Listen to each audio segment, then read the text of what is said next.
Yon, what's up? Kamusta kayong lahat? Good morning. So, ito dito sa video na to, ipapakita ko na sa inyo kung paano ko ginagawa yung ube loaf bread. So, ito naka-ready na yung mga ingredients natin. So, unahin na natin yung ating first class. First class po yung ginagamit ko. Pero pwede naman kayong gumamit ng APF kung gusto nyo. Pero mag-a-adjust lang kayo sa water. So, dito nagtimbang na ako, 520 grams, okay? Hindi po siya saktong 500. 520 grams. Tapos, next natin, yeast. Instant dry yeast, Fermipan po yung aking gamit. So, dito, 2 teaspoon. Yan. Sunod natin ilagay yung bread softener. 1 teaspoon. Tapos, mix lang muna natin sila. Bali, ang pag-mix ko ng dough, dry to dry, tapos wet to wet na. And tapos naglalagay lang ako ng parang pinaka-space niya sa gitna para dun sa tubig. So, dito may tinimbang na akong tubig. Ang timbang ng tubig is 230 grams. Pero pwede yung magbago kung iba yung gagamitin yung flour. So, mas maganda kung hindi nyo muna ilalagay lahat ng tubig. Siguro mga 220 muna, ganun. Tignan nyo muna kung malakas bang kumain ng tubig yung flour nyo or hindi. So, ito, 230 grams. Tapos dito, wash sugar natin. Isang 1/3 cup lang. Tapos, i-dissolve ko na siya dito sa ating 230 grams ng tubig. Next is yung iodized salt. 1 teaspoon. Yan. Tapos, tunawin nyo lang muna yung salt nyo tsaka yung sugar. Para paglagay nyo dun sa dough nyo, hindi na kayo magtutunaw pa ng mga sugar nyo. So, ganito yung ginagawa ko.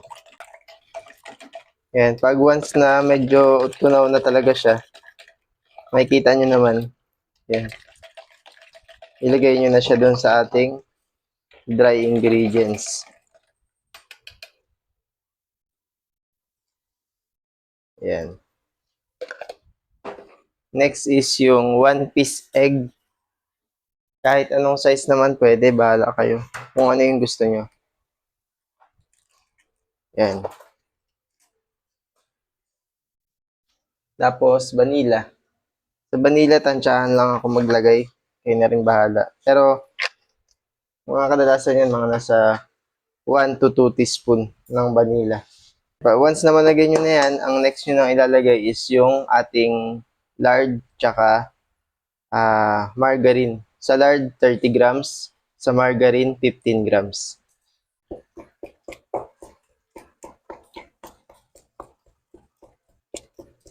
Yan, pag medyo durog na talaga yung margarine tsaka lard, pwede nyo na siyang i-combine lahat. So, yan. Tapos, combine na natin lahat. Hanggang ma-form nyo yung dough nyo. Kung wala naman kayong mixer, pwede naman kayong magmano-mano. Hintayin nyo lang na mabuo yung dough nyo hanggang makuha nyo yung tamang elasticity ng inyong dough. Pwede na yun. Siguro kung magmamano-mano kayo, aabot din kayo ng at least 10 minutes, mga ganun. Kung tuloy-tuloy. Pero dito sa mixer natin, itong maliit na mixer na to, 7 minutes lang natin siya i-mix. Yan, once na ma-form na yung dough, yan, wala na siyang dry ingredients, nilalagay ko na siya sa mixer. And sasalang natin siya for 7 minutes. So, ito na siya. Salang na natin siya. Timer na lang natin.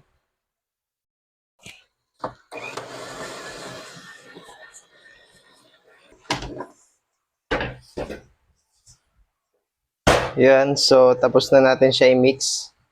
Ngayon, halimbawa naman, kung yung pag-mix nyo masyadong sticky, pwede naman kayo mag-add ng pakonti-konting flour kung magiging sticky man yung mix nyo. Kasi syempre magkakaiba tayo ng flour na ginagamit, magkakaiba yung brands, ganyan. So iba-iba yung tawag dito, yung hydration ng flour. Kaya dapat alalay tayo lagi sa paglagay ng water. So ito, tapos na natin yung unang dough natin. Ito yung ating regular dough.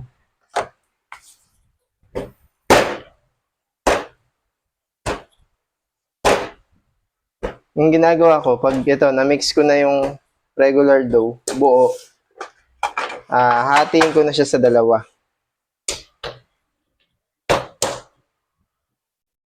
Pag hinati nyo ito, nasa mga 450 kada isa. Pero minsan pa iba-iba rin eh. Yan, limbawa ngayon, 470 yung hati ko nito.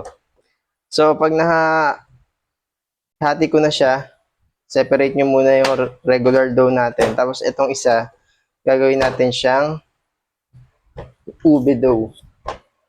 So, ito yung ginagamit ko sa paggawa ng ube dough.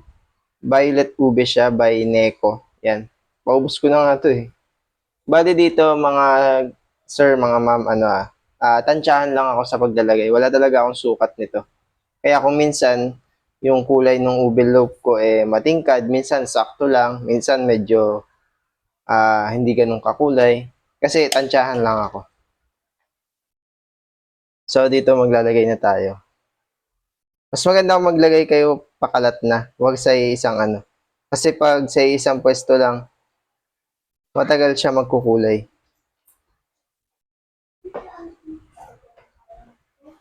Kasi yan, ganyan. I-fold nyo lang ng ganyan tapos lagay nyo ulit sa mixer nyo. Pero again, kung wala kayong mixer, pwede nyo siyang mano-mano. Yun nga lang, medyo makalat kapag mano-mano.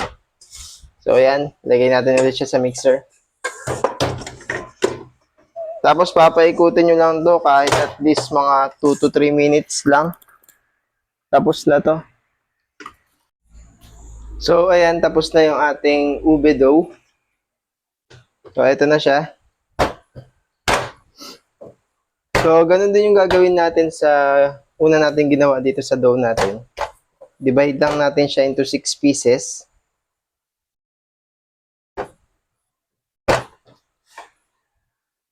1, 2, 3, 4, 5, 6. Yan. Tapos, titimbangin lang natin sila kung sakto lang din sila. Dapat pantay-pantay lang din yung timbang natin.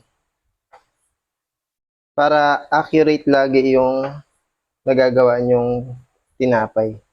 So, itong ube dough, nagtitimbang naman siya ng mga nasa 78 grams each.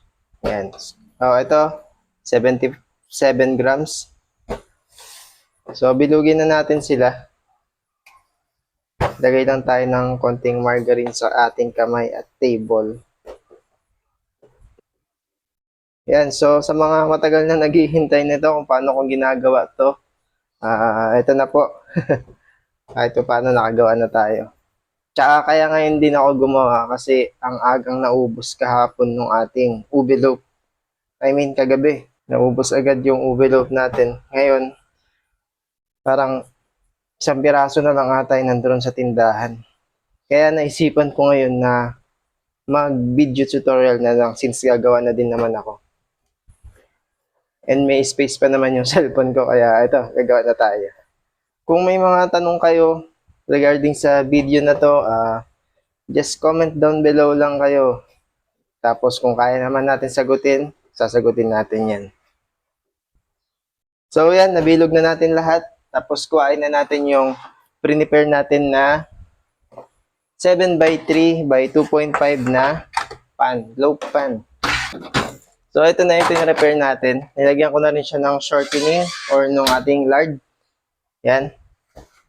Ngayon, mag-uumpisa na tayo mag-roll nito. Sa pag-roll naman nito, may iba-ibang way naman yung mga baker kung paano nila ginagawa to. So, itong way itong ipapakita ko, ito yung way na alam ko na maganda para sa akin.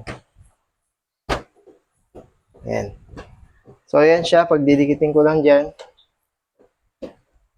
Tapos, sabay nyo na siyang ipa-flatten gamit yung inyong rolling pin. Ayan.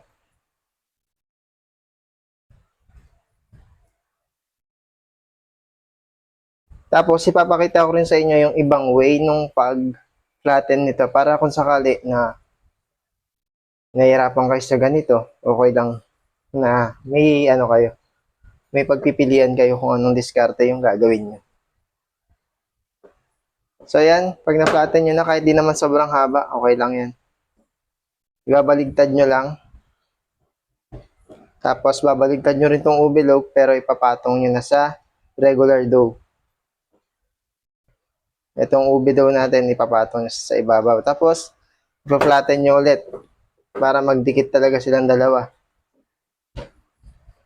Para sa akin, ito yung pinakamagandang diskarte or way ng paggawa ng ube loaf. Parang mas malinis siya tignan para sa akin. Tapos, roll nyo na.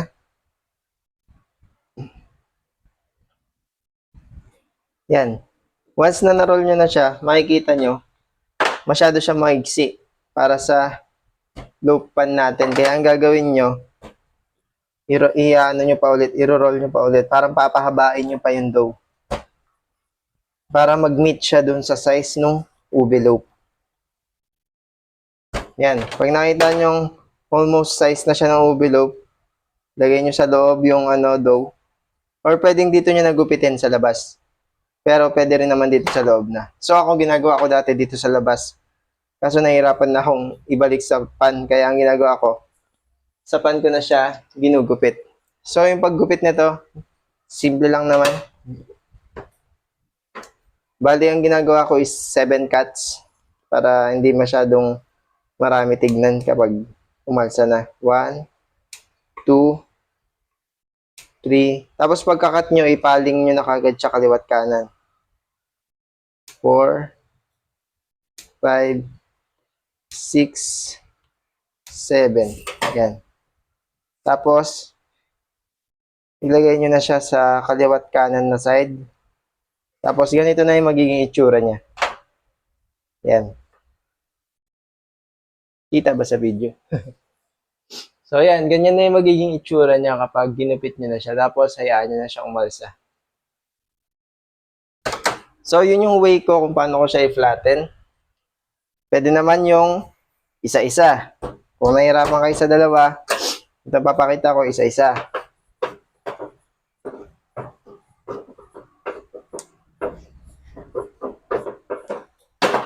Yan. Once na ma-flatten nyo, lagay nyo sa isang side. Tapos, next nyo yung ube dough.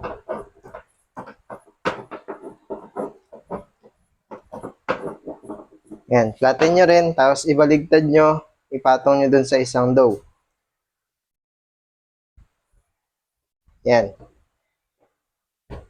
Pag napatong nyo na, again, ulitin nyo lang ulit. Flatten.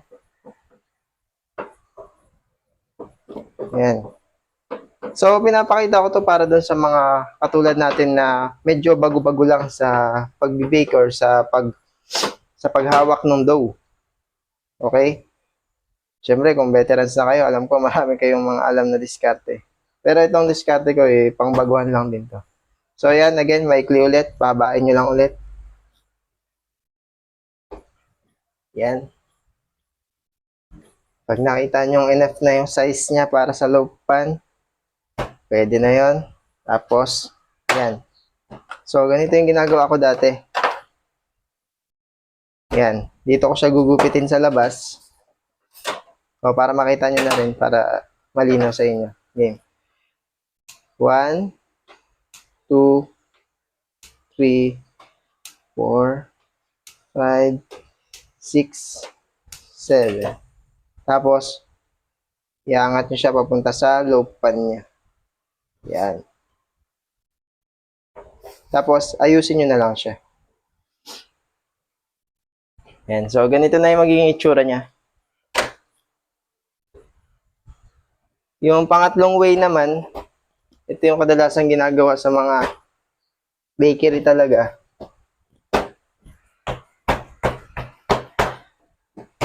Lahatin nyo lang muna konti. Tapos baligtarin nyo. Yan. Ganyan yung ginagawa nila. Tapos diretso ano na. Yan. Diretso flat na. Okay naman to yung ganito, mabilis. Kaso, ang ayaw ko lang dito, ito opinion ko lang naman ha. Ang ayaw ko lang dito is, pag naumalsa na siya, parang mas naunang lumalabas yung ube dough kesa dun sa regular dough.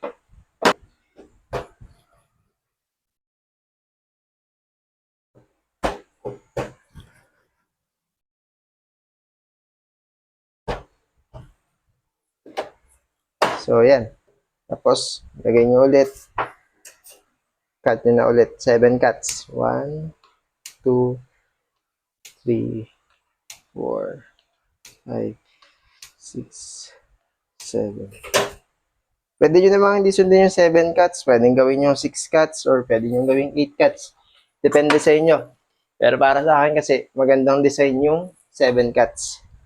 So, yun yung mga way kung paano ko niro-roll at nilalagay sa pan yung ating ube loaf. Para dun sa mga beginners na tulad natin. Yun, para may idea kayo, para may choices kayo kung anong mas maganda para sa inyo. Pero ako, dito talaga ako sanay sa sabay. Yan. Tapos, baligtad ulit. Yan. So, again kung may mga katanungan kayo, feel free, comment down below kayo kung may mga katanungan kayo. Kaya kong sagutin, sagutin natin yan.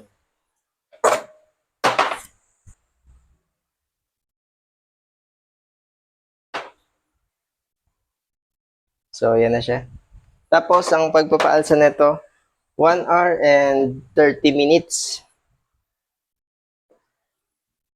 Pero, kung hindi kayo satisfied dun sa laki niya, sa umbok niya, pwede naman kayong mag-extend at least 10 to 15 minutes. Pwede naman. Wala namang magiging diferensya yun sa tinapay nyo kung i-extend nyo yung proofing time niya ng at least 10 to 15 minutes. Kasi minsan ginagawa ko rin yun or minsan nagagawa ko yun. Kasi minsan nagpapang-abot kami ng gawa ni Macy's. Gamit niya yung oven. Tapos ako, may pinapaalsa ako. Tapos na yung proofing time ko pero may nakasalang pa si Macy's sa oven. Kaya no choice ako kundi i-extend siya. Pero maganda naman yung nagiging outcome. Kaya sinasuggest ko din sa inyo na pwede siya na i-extend. So, pasensya na kayo kung ngayon ko lang na-share to. Sobrang tagal na rin. Ang dami na rin talaga nag-aabang nito. So, ngayon nakapag-decide na ako na magawa siya. Nagkaroon na tayo ng time.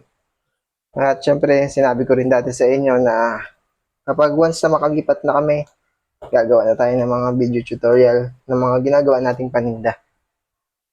Although yung iba naman dun is ginagaya ko lang din, nakukuha ko lang din sa mga YouTube, ganyan. Pero at least, yung mga i-share ko sa inyo, subok na. Kumbaga, ginagamit ko talaga, pinantitinda talaga namin. Kaya, may assurance kayo na proven and tested na talaga yung mga ginagawa. Di ba halos same lang din to ng nung shinare ko sa inyo na cinnamon loaf. Alam niyo sa totoo lang kapag alam niyo ng mag-mix ng dough, pwede na kayong mag-imbento-imbento eh. Or pwede na kayong maghanap ng recipe ng isang yung multi-purpose dough. Marami na kayong magagawa doon. Lalo na yung sweet type dough. Yun, marami kayong magagawa sa ganong dough. So yan, tapos na nating i-molds lahat ng ating ube loaf. So again, 520 grams, makakabuo ka na ng 6 na ube loaf na ang size is 7 by 3 by 2.5. Yan. So, paalsahin natin to ng 1 hour and 30 minutes. Yan. Tapos sa toppings nito, hindi ko na ipapakita yung video, pero parehas lang din to sa cinnamon. Pero sasabihin ko na rin yung ingredients. Ang ingredients ng toppings nito, ah, butter, powdered sugar, tapos condense. Sa condense, 1/3 cup. Tapos sa butter, at least 30 to 50 grams. Tapos sa powdered sugar, 1 1/2 cup. Pero wag niyo muna ilalagay yung 1 1/2 cup na buo.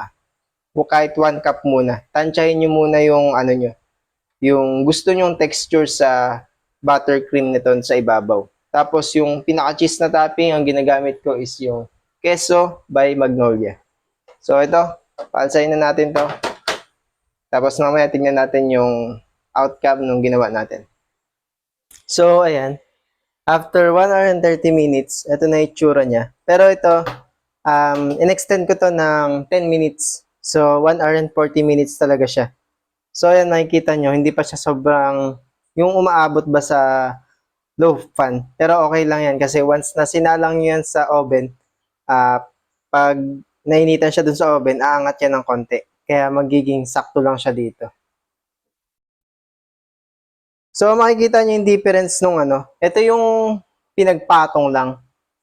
Tapos sa ginagawa kong way ng paggawa ng loaf bread. Nakita nyo ba yung kinaibahan niya? Pag yung pinagpatong mo lang yung dalawang dough, ito yung itsura niya, parang mas more on lumalabas yung ube. Hindi katulad dito, parang medyo evenly siya. May ube dough, tsaka regular dough. So, yun lang yung kinaibahan, kaya mas gusto ko yung way nung paggawa ko. So, yan, painit lang tayo ng oven at least 5 minutes, 3 to 5 minutes siguro, pwede na yun. Tapos, salang na natin siya. Ang pagsalang nito is 12 minutes, pero kada 4 minutes, babaligtarin nyo siya. Ita-turn nyo yung tray para pantay yung pagkakaluto niya. Kasi kapag sa electric oven, mas mabilis na luluto yung nasa bandang likuran kaysa dito sa bandang harapan. Tapos ang settings nito is up and down yung open nung oven. Tapos, 12 minutes baking time. Tapos 180 degree. Okay? So tara, painit na tayo ng oven. So ayan, nagpapainit na tayo ng oven. Tapos check lang natin. Pag tingin nyo okay na, mainit na yung oven, salang na natin siya.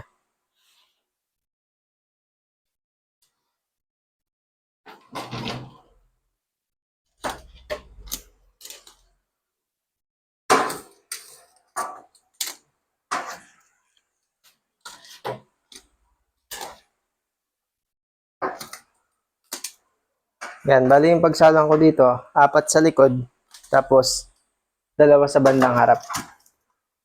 Tapos every 4 minutes, tinatimeran ko siya. Total of 12 minutes. Pero depende sa inyo kung anong gusto nyo luto. Kung gusto nyo lutong-luto, pwede nyo namang i-extend. Pero sa akin, 12 minutes lang. So yan, nakasalang na siya. Timeran natin ng 4 minutes. Yan. After 4 minutes, ita-turn ko siya. So ayan, makikita nyo, nasalang na natin siya. Tapos ilang minutes pa lang yung nakakalipas. 3 minutes. So yan, medyo umumbok na siya. Kung kanina makikita nyo, medyo mababaw pa siya. Ngayon tumaas na siya. Kasi nag-react na siya dun sa init nung oven. Yan. Halos level niya na yung low pan. Medyo lumalagpas pa nga eh.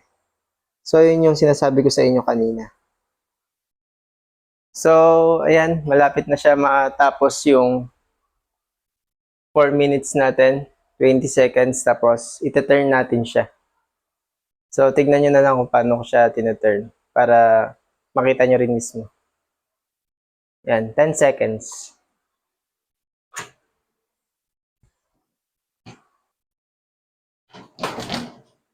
So, ito, ita-turn na natin siya.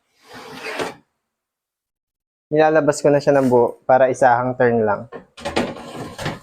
Yan, tapos sarado ulit. And then, timer ulit natin ng another 4 minutes. Yan. So, ganun lang yung process niya hanggang matapos nyo yung 12 minutes. Tapos, yun nga, tulad ng sabi ko, depende na sa inyo kung i-extend nyo pa siya or hindi na. And na, tapos na tayo mag-bake at ilalabas na natin isa-isa yung ube loaf.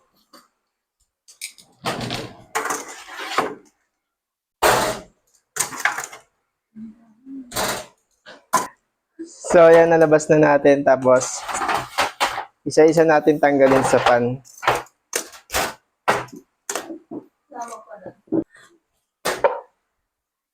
Yan, kung makikita nyo, luto rin yung ilalim niya.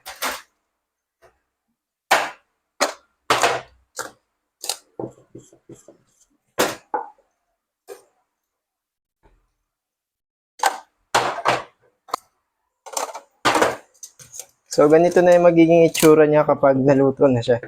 Pero kung gusto nyo pang mas lutong-luto or medyo light yung luto nyo, pwede nyo bawasan or dagdagan yung baking time.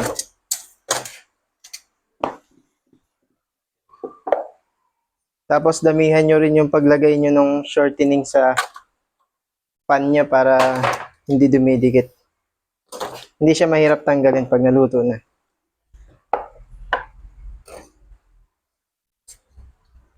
So, ito na siya. Bali, palalamigin lang natin to ng mga 15 minutes. Tsaka natin lalagyan ng buttercream. Pero pag lumamig na, dun pa lang ako gagawa ng buttercream. Yan, so ngayon, pagpatuloy na natin. At kababalik lang namin galing palengke. Dapat kanina umaga ko pa ito natapos at may upload. Pero namalengke pa kami. So anyway, ito. So tapos na tayo dun sa tinapay natin sa ube loaf. Ngayon, ang gagawin na natin mismo is yung buttercream niya or yung pinapahid natin sa ibabaw. So, ang ingredients nun, softened butter, at least 30 to 50 grams. Pero pwede nyo dagdagan, depende kung gaano karami yung ipapahid nyo na sa ube loaf nyo. Tapos, ito, condensed milk. Tapos, powdered sugar. Yan, ito yung kailangan natin sa paggawa ng buttercream. So, mali yung nabanggit ko kanina na sa condense, ang sukat pala nito is 1/4 cup. Isang 1/4 cup lang. Kasi yung nabanggit ko kanina is 1/3 cup. So, mali yun. Pero lalagay ko na lang din sa description. So, ito, ang timbang nito is nasa 40 grams. Softened butter siya. Lagay nyo na.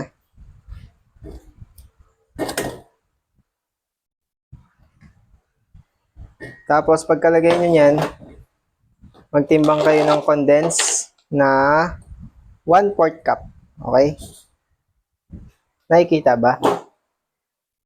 Yan. So, ito, 1/4 cup ng condense.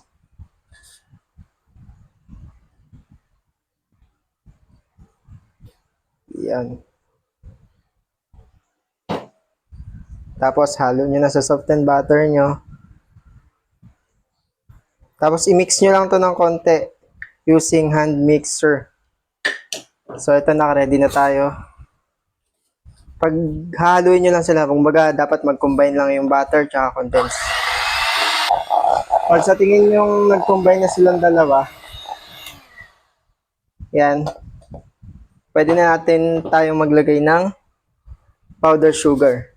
Sa powdered sugar, 1 cup, 1.5 cup yung nilalagay ko. Pero sa inyo, kung itatry nyo, subukan nyo muna kahit 1 cup muna. Pero ako, 1.5 cup na yung nilalagay ko. Depende kasi sa thickness na gusto nyo.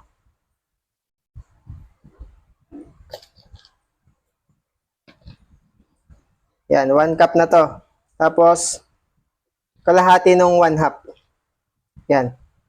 Sakto na yan para sa akin. Ganun lagi yung sukat na ginagawa ko.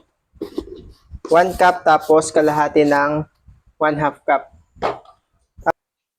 Yan, ganyan siya katik. Ganyan yung consistency na kailangan nyo. Para hindi siya basta-basta matutunaw kapag pinahid nyo na sa ube loaf. Pero ngayon, nagkakaproblema ako minsan kasi sa sobrang init ng panahon, talagang medyo natutunaw siya ng konti. Pero hindi naman yung lusaw na lusaw. na to the point na magtutubig siya. Yan, ito para sa akin to okay na. So ayan, maglalagay na tayo ng ating buttercream. Depende na sa inyo kung gaano kakapal yung gusto nyong ilagay. Pero sa akin, at least ma-covered yung ibabaw. Pwede na yun sa akin. So ayan, pag nalagyan ko na lahat, kakapalan ko na yung ibang maninipis na lang para fully covered siya. Yan, tapos start na tayo maglagay ng cheese.